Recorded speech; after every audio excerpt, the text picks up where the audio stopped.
I stood by and allowed my wife to almost end my son's life. I was happy she did it. From the day he was born, I knew something was wrong. After bringing him home from the hospital, he cried for 13 months straight. I'm not exaggerating, 13 months without a break. He cried until he had no voice left and kept crying. We brought him to doctors, specialists, tried changing his diet, held him, played music, everything we could think of. Nothing worked. 13 months of grating, grinding, no sleep hell. Once he got over the crying stage, we thought we were out of the woods, but it quickly became clear that for some unknown reason, he was just angry at being alive. No matter how much affection we showered on him, I never saw that kid have a genuine joyous smile once in the time I knew him. I saw him grin a vicious, horrible grin many times, taking a perverse pleasure from causing pain or suffering or breaking a rule. But a smile from real pleasure at something nice? No, never, not once. As soon as he could walk, his mission in life was to destroy things. He would break or try to break anything that came in his range, smash it, chew it, throw it in the toilet, whatever he could. After a while, he figured out how to get his diaper off and took great pleasure in pooping and pissing anywhere he could.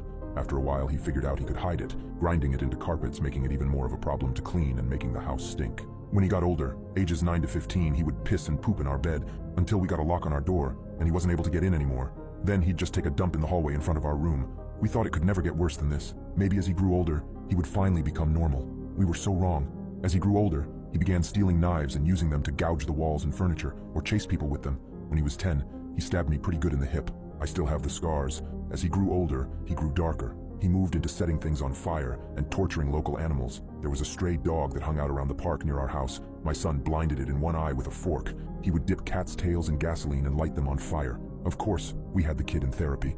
He saw a psychiatrist twice a week, and God knows how many different medications prescribed to him over the years. Nothing worked. Therapy didn't work. Meds didn't work. Nothing worked. He was like a poison cloud of hate and fury lashing out at anything in his reach. When my son was 16, my wife got pregnant again. I can't tell you how different our reaction was. Instead of joy, we felt horror. In the end, we decided that my wife would have the baby, and if it turned out evil, we would put it up for adoption. We knew we just couldn't do it again with another child like our son. We had a daughter. She was normal. Suddenly, we saw what our lives should have been like the whole time, how things would have been had our son not been himself. She was happy. She was normal. I can't describe the relief and happiness that we both felt. I don't have the words for it. When we brought our daughter home, he started acting out even more. I didn't think it was possible, but he took it up another notch. At this time, he was 17, and we were having blowout screaming matches daily. After the birth of our daughter, my relationship with my son was almost entirely gone.